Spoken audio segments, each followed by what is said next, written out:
Hello kids, welcome back to my channel Brainy Brats. ठीक है, now आज हम स्टार्ट कर रहे हैं एंड ऑफ चैप्टर एक्सरसाइज का क्वेश्चन नंबर 11। ठीक है, देखो इस चैप्टर में 16 क्वेश्चन है एंड ऑफ चैप्टर एक्सरसाइज में।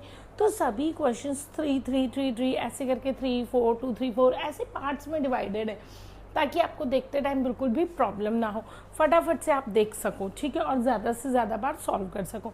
And don't forget to like, subscribe and follow my channel.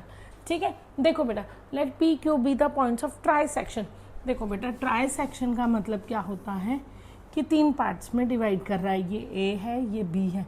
देखो एक पार्ट बना पी, एक पार्ट बना क्यू। 1 2 3 3 पार्ट्स में डिवाइड हो गया। देखो इसका डिवीजन है 1 पार्ट ये, 1 पार्ट ये, 1 पार्ट ये। ठीक है, find the coordinates of mid point, यानी हमें इसका कोऑर्डिनेट निकालना है, हमें इसका कोऑर्डिनेट निकालना है। देखो बेटा, इस तरह से क्या है, जब हम इसका ट्राई सेक्शन देखेंगे तो देखो ये 1 पार्ट है और ये 1 + 1 2 पार्ट है, तो 1:2 में डिवाइड कर रहे हैं। देखो मैं 1 को कहूँगी m1, 2 को कहूँगी m2। क्यों? क्योंकि मेरे पास एक फॉर्मूला है कोऑर्डिनेट्स निकालने का। यदि मुझे कोऑर्डिनेट्स चाहिए तो पहले देखो, ए के कोऑर्डिनेट दिए मुझे 4,7, बी के कोऑर्डिनेट दिए मुझे 16, -2। ठीक है, ए के कोऑर्डिनेट 4,7, बी के कोऑर्डिनेट 16, -2। ठीक है, अब हमारा इंटरसेक्शन किस रेशियो में है? Ratio m1:m2 = 1:2। ठीक है, तो देखो अब हमने 1:2 लिया, यानी इससे हमारे निकलेंगे कोऑर्डिनेट्स किसके? p के, x1, y1 के।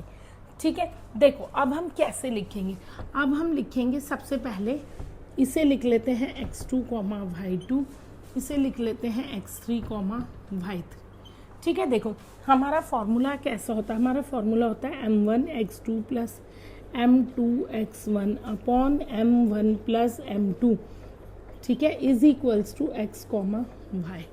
यानी ये निकालने के लिए, x, y निकालने के लिए हमारे पास x1, y1 नाम दिया हमने। ठीक है, इसलिए इसे निकालने के लिए अब देखो m1x2 यानी 1 × 4, m1x2 प्लस m2x1, m2 और x1 हम इसे ले लेंगे। ठीक है, m2x3 लिख देती हूँ मैं ताकि आपको कन्फ्यूजन ना हो। ठीक है, तो m2x3, m2 था 2, x3 था -2, 2 × -2 अपॉन में m1 + m2 यानी 1 + 2 = x। ये निकली हमारी x की वैल्यू। इसी तरह से y की वैल्यू निकालने के लिए हम क्या करेंगे? y की वैल्यू के लिए मैं आपको बाद में बताती हूँ, पहले हम x की निकाल लेते। 4 + 2 × -2 -4 अपॉन में 3 = x। 4 - 4 यानी 0/3 = x1, क्योंकि हमारा ये p1 ठीक है था ना, इसलिए अब हमें y1 की वैल्यू निकालनी। तो बेटा y1 के लिए m1 y2 + m2 y3 upon में m1 + m2, इससे हमें क्या मिल जाएगा? y1। ठीक है, अब देखो m1 y2 यानी 1 × 7 प्लस m2 y3, m2 कितना था? 2, y3 2 × -2 divide by m1 + m2, 1 + 2 यानी कि 3 = y1। 7 - 4/3 = y1। ये 7, 2 × 2 4 प्लस इंटू -4 अपॉन 2 + 1 3, यानी कि कितना हुआ हमारे पास? 3/3 = y1। तो ये हमारे कोऑर्डिनेट्स कितने आ गए? 0, 1। ठीक है, = x1, y1। ठीक है, ये हमारे कोऑर्डिनेट्स आ गए। ये क्या है हमारे? 0, 3। ठीक है, सॉरी 0, 1। समझ आया? ये था हमारा p निकालने का मेथड। अब p निकालने के मेथड के बाद देखो एक चीज़, जब हम p और b को लेंगे तो एक कोऑर्डिनेट है हमारे पास 0, 1 और एक कोऑर्डिनेट है 16, -2। पर अब इसमें देखो रेशियो सेम है 1:1, तो हम इसमें मिड पॉइंट फार्मूला भी लगा सकते हैं। ठीक है, तो देखो आप चाहो तो ये भी लगा सकते हो, मिड पॉइंट भी लगा सकते हो। नाउ हमारे पास कोऑर्डिनेट्स ऑफ p तो आ गए 0, 1। अब कोऑर्डिनेट्स ऑफ q के लिए हमें क्या करना है? देखो कोऑर्डिनेट्स ऑफ क्यू के लिए ना आप चाहो तो ये वाला m1x2 वाला फॉर्मूला भी लगा सकते हो, वैल्यूज़ ये रही, बस रेशियो हो जाएगा 1:1। उससे भी इजी काम है मिड पॉइंट फार्मूला। तो मिड पॉइंट फार्मूले के लिए देखो x1 प्लस x2, पर ये x1 है और ये x3 है, तो मैं x3/2 y1 प्लस y3/2 लिखूंगी। ऐसा क्यों कर रहे हैं? क्योंकि देखो बेटा q किसका मिड पॉइंट है? p और b का। p और b के सेंटर में लाई करता है, सो दैट इसका मिड पॉइंट है, तो हम ये वाले और ये वाले कोऑर्डिनेट्स को कंसीडर करेंगे। x1 प्लस x3 यानी 16 प्लस 0/2, ठीक है, 0 प्लस 16/2 कुछ भी लिखो, बात एक ही है, कॉमा y1 प्लस y3 तो 1 प्लस -2/2, ठीक है, 16/2 कॉमा 1 - 2 यानी -1/2, तो हमारे पास कितना आ गया 8 -1/2। ये हमारे किसके कोऑर्डिनेट हो गए? क्यू के, ठीक है। इसके हमने निकाल लिए थे, अब हमने निकाल लिए क्यू के। और इसी के साथ होता है हमारा question finish. Now move on to, now देखो बच्चों question number 12, given the points A1, -8। देखो सबसे पहले सर्कल है, ठीक है, इसमें क्या कहा है? ओरिजिन 0, ओ पॉइंट पे, ठीक है। अब ये कह रहे हैं कि शो करो ABC सर्कल पे लाई करते हैं जिसका सेंटर ये है ओरिजिन। अच्छा, और ये बताना है, चलो मैं मान लेती हूँ ये है हमारा A पॉइंट, ये है हमारा B पॉइंट, ये है हमारा C पॉइंट, ठीक है। तो A के कोऑर्डिनेट्स क्या है? 1, -8, B के कोऑर्डिनेट्स -4, 7, C के कोऑर्डिनेट्स -7, -4। देखो बेटा रेडियस निकालनी है तो बेसिकली क्या निकालना है? डिस्टेंस। तो देखो हम डिस्टेंस निकालते हैं OA। डिस्टेंस का फॉर्मूला क्या होता है? x2 - x1 का whole square plus y2 - y1 का होल स्क्वायर। इसे ले लेते हैं x1, y1, ईजी रहेगा। इसे x2, y2, ठीक है। तो देखो x2 - x1 का होल स्क्वायर यानी 1 - 0 का whole square plus y2 - y1 -8 - 0 का होल स्क्वायर। तो कितना बना? 1 का स्क्वायर प्लस 8 का स्क्वायर यानी कि 1 + 64 अंडर रूट में, दैट इज √65, ठीक है। बहुत इजी सम है। इसी तरह से निकाल लो डिस्टेंस OB निकालेंगे, फिर सेम फॉर्मूला। अब इसे देख लो x3, y3, तो कितना हो जाएगा? x3 - x1 का whole square plus y3 - x1 का whole square plus y3 - y1 का होल स्क्वायर। तो देखो बेटा x3 की वैल्यू कितनी थी हमारे पास? -4 - 0 का होल स्क्वायर प्लस y3 की वैल्यू 7 - 0 का होल स्क्वायर, यानी कि 4 का होल स्क्वायर 16 और 7 का 49, यानी कि √65। तो देखो ये भी इक्वल है, ये भी इक्वल है। ऐसे ही हम डिस्टेंस OC निकाल लेते, सेम फॉर्मूला। अब इसमें इसे नाम दे दो x4, y4।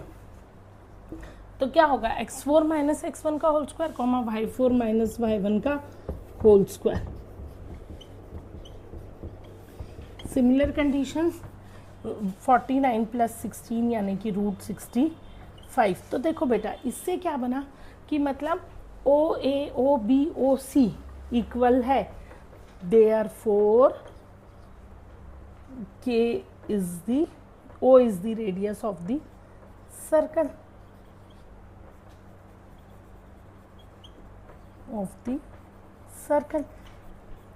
ठीक है। अब इसी तरह से हम मूव करते हैं इसके पार्ट 2 पे, ठीक है। इसी क्वेश्चन का पार्ट 2 क्वेश्चन 12 का। इसमें क्या कहा? आपको बताना है कि D और E लाई करते हैं या नहीं। देखो ओरिजिन O हमें क्या कहा था? 0, 0। तो देखो अब D के कोऑर्डिनेट से -5, 6, ठीक है। अब इसे मान लो x1, y1, तो हम डिस्टेंस OD निकालेंगे, ठीक है। इसे मान लो, देखो OE हमें पता चल गया, OD तो कितना आया था? √61, और OA, OB, OC कितना था? √65। मतलब OD लाई करता था विद इन दी सर्कल, ना अब हम ओ ई देखते हैं 0,9। ओ ई का डिस्टेंस निकालने के लिए same formula x2 minus x1 का होल स्क्वायर 0 माइनस 0 का whole square plus y2 minus y1 का होल स्क्वायर यानी कि √81। तो √81 is greater than √65, so O E lies outside the circle. और ये था बेटा हमारा क्वेश्चन नंबर 12 और इसी के साथ फिनिश होते हैं इसके दोनों पार्ट्स। नाउ अब हम मूव ऑन करेंगे क्वेश्चन नंबर 13 पे। देखो बच्चों क्वेश्चन नंबर 13 क्या कहता है कि ABC एक ट्राइंगल है, ठीक है, ABC एक ट्राइंगल है। अब इनके हमें कोऑर्डिनेट्स फाइंड आउट करने हैं, ठीक है, A के, B के और C के, ठीक है। तो देखो इसे नाम देते हैं x1, y1, इसे x2, y2 और इसे x3, y3। हमें कहा हुआ है मिड पॉइंट्स यानी D के कोऑर्डिनेट, E के कोऑर्डिनेट और F के कोऑर्डिनेट ये हमें दे रखे हैं। D का कोऑर्डिनेट है 5,1, E का कोऑर्डिनेट है 6,5 और F का कोऑर्डिनेट है 0,3। अब देखो इसे हम निकालेंगे कैसे, हम मिड पॉइंट फार्मूला लगाएंगे, आपको पता चल गया मिड पॉइंट आए। तो देखो हम AB के मिड पॉइंट में जानते हैं x1 प्लस x2/2 कितना है हमारे पास, x1 प्लस x2/2 ये रहा इज इक्वल टू 5, ठीक है। इसी तरह से y1 प्लस y2 अपॉन में 2 इज इक्वल टू 1, ठीक है। तो अब देखो हमारे पास इक्वेशन आ गई x1 plus x2 is equal to 10, comma y1 plus y2 is equal to 1 into 2 यानी कि 2, ठीक है। अब देखो इसी तरह से मैं इधर करती हूँ x1 प्लस x3 अपॉन में 2 इज इक्वल टू 6 यानी x1 plus x3 is equals to 12, ठीक है। इसी तरह से y1 प्लस y3 अपॉन में 2 is equal to midpoint कितना है 5, तो y1 plus y3 is equal to 10, ठीक है। अब इसी तरह से इक्वेशन को नंबर दे देते हैं 1, 2, ठीक है। और ये देखो x2 प्लस x3 अपॉन में 2 इज इक्वल टू 0 यानी x2 plus x3 is equal to 0 और y2 प्लस y3 अपॉन में 2 इज इक्वल टू 3, तो y2 plus y3 is equal to 6, ठीक है। अब देखो जब हमें वैल्यूज़ निकालनी है किसकी, x1 y1 x2 y2 और x3 y3 की, तो हम x वाली इक्वेशंस को नंबर दे रहे हैं 1, 2, 3, y वाली इक्वेशंस को दे रहे हैं a b c, ठीक है। अलग अलग इसलिए दिया ताकि सॉल्व करके हमें बहुत क्लियरली समझ आए। अब देखो बेटा x1 प्लस x2 10 है, x1 प्लस x3 12 है, तो यदि इन दोनों इक्वेशंस को मैं ऐड करती हूँ, ठीक है, या सब्सट्रैक्ट कर देती हूँ, ऑन सब्सट्रैक्टिंग इक्वेशन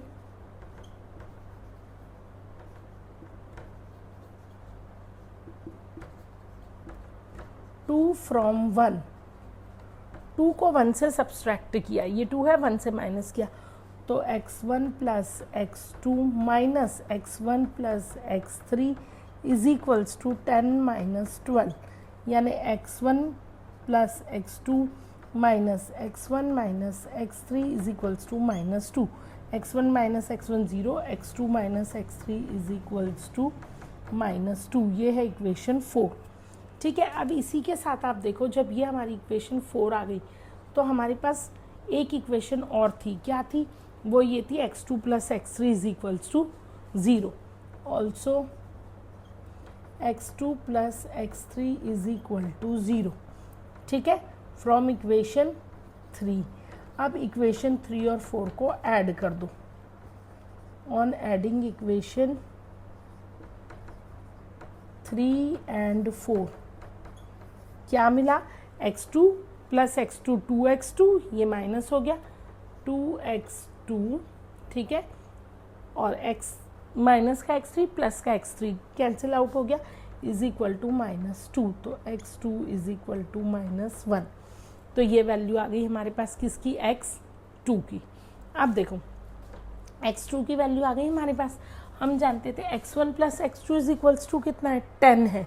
तो हम यदि x1 plus x2 is equals to 10 करेंगे, इसे देते हैं इक्वेशन नंबर 5। अब फ्रॉम इक्वेशन 1 एंड 5 देखो x2 कितना है, -1 है, तो यहाँ रख देंगे x1 minus 1 is equal to 10, यानी x1 इज इक्वल्स टू 11। तो हमारे पास x1 आ गया 11। ऑल्सो हम जानते हैं x1 plus x3 is equals to 12। तो x1 कितना है, 11 plus x3 is equals to 12, यानी x3 is equals to 12 minus 11, x3 is equals to 1। ठीक है, तो देखो बेटा ये तीन चीज़ें आ गई हमारे पास, x2 की वैल्यू, x1 की वैल्यू और x3 की वैल्यू। ठीक है, तो देखो x1 की वैल्यू कितनी आई, 11, x2 की वैल्यू कितनी आई, हमने अभी निकाला, -1, और x3 की वैल्यू कितनी आई, +1। ठीक है, अब इस तरह से देखो हमने सारी सॉल्व कर ली थी वैल्यूज़ इक्वेशन 1 2 3 4 से। अब हम बचा हुआ काम करेंगे equation A B C D को सॉल्व कर। जिस तरह से हमने x को सॉल्व किया उसी तरह से हम y को सॉल्व करने के लिए इन दो इक्वेशंस को क्या करेंगे, सब्सट्रैक्ट कर देंगे। ठीक है, तो देखो subtracting equation b from a, on subtracting equation b from a, b को हमने सब्सट्रैक्ट किया किससे, फ्रॉम a से। जब हमने b माइनस a किया तो y1 plus y2, sorry b था हमारा y1 plus y3 minus y1 plus y2। ठीक है, b सब्सट्रैक्ट किया equation b from a, sorry a में से b को करना है, y1 plus y2 minus y1 plus y3 is equals to 2 minus 10। तो आंसर कितना आएगा, y1 plus y2 bracket open कीजिए, minus y1 minus y3 is equals to -8, ये गया y2 minus y3 is equals to -8। अब ऑल्सो हम जानते हैं, क्या जानते हैं हम, कि y2 प्लस y3 तो 6 था। तो अब on adding equation d and ये वाली तो कितनी थी, c थी, on adding equation c and d, एक बार सब्सट्रैक्ट करेंगे एक बार ऐड करेंगे। जब c एंड d को ऐड करेंगे तो y2 y2 2y2, ये y3 कैंसिल आउट हो गया, 2y2 is equals to -8 plus 6, यानी 2y2 इज इक्वल्स टू -2। तो बेटा y2 की वैल्यू कितनी आ गई, -1। ठीक है, अब y2 की वैल्यू आ गई -1, हम जानते थे also y1 plus y2 is equal to क्या था, 2 फ्रॉम इक्वेशन a से। और देखो y2 की वैल्यू है -1, यानी y1 minus 1 is equal to 2, y1 is equal to 2 plus 1 is equal to 3। तो y1 की भी वैल्यू आ गई, y2 की भी आ गई, अब y3 की चाहिए। तो हम जानते हैं y2 plus y3 is equals to 6, और y2 plus y3 is equals to 6, और हमारे पास y2 कितना है, -1 plus y3 is equals to 6, तो y3 is equals to 6 plus 1 is equals to 7। तो यानी हमारे पास y1 की वैल्यू कितनी आई बेटा, y1 की वैल्यू आई हमारे पास 3। तो हमारा x1 y1 बना 11,3। हमारी y2 की वैल्यू आई थी -1, और इसी तरह से हमारे y3 की वैल्यू आई 7। ठीक है, तो अब मैं आपको यहाँ पे required values x1 y1 x2 y2 और x3 y3 की क्लियर लिख के दिखा देती हूँ, जिससे आपका आंसर क्या होगा। देखो x1 y1 जो कि कोऑर्डिनेट्स थे a के, वो कितने आए 11,3, x2 y2 जो कि कोऑर्डिनेट्स थे हमारे b के, वो कितने आए -1, -1, और हमारे कोऑर्डिनेट्स c के x3 y3 that is 1,7। This is your answer. So all this is the question number 3। Next question के लिए नेक्स्ट वीडियो में मिलते हैं। कोई भी डाउट हो तो आप मुझे इंस्टाग्राम पे DM कीजिए, यूट्यूब पे कमेंट कीजिए। Okay, thanks, we will be back soon.